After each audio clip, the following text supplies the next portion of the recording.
There is a pall of gloom over Wall Street as concerns are rising of impending recession. The pessimism is not just confined to investors. In fact, it is widespread among the billionaires, former Federal Reserve officials, and even investment banks, all of whom have repeatedly warned that the U.S. economy may hit wall in 2023. So what exactly is all the bearishness about?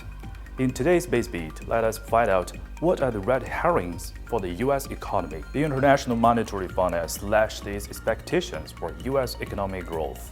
According to its latest outlook, the IMF projects U.S. growth of 3.7% in 2022 and 2.3% in 2023, down 0.3 percentage point since its latest forecast. In a recent opinion piece in the Washington Post, former U.S. Treasury Secretary Lawrence Summers says the current economic situation is reminiscent of what happened for many recessions in U.S. history.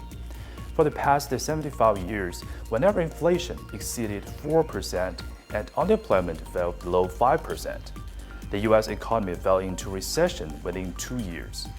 So will history repeat itself? Today, the U.S. inflation rate is nearing 8%, and the unemployment rate has fallen to just 3.6% in March. As a result, experts see an 80% chance of the U.S. recession by next year. But the recession fears are not just based on growth and inflation targets.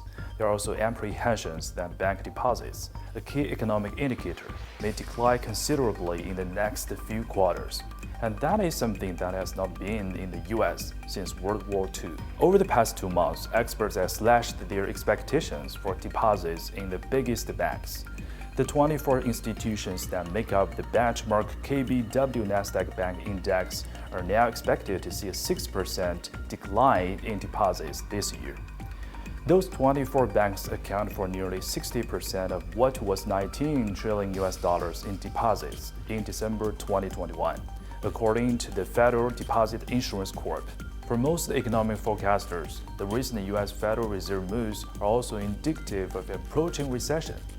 Now, with pandemic restrictions fading and inflation soaring to highs not seen for decades, the Fed is faced with a difficult task, ensuring so-called soft landing for the U.S. economy.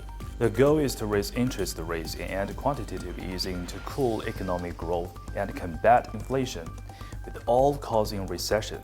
And that does indeed seem a tough act with no real reward in sight.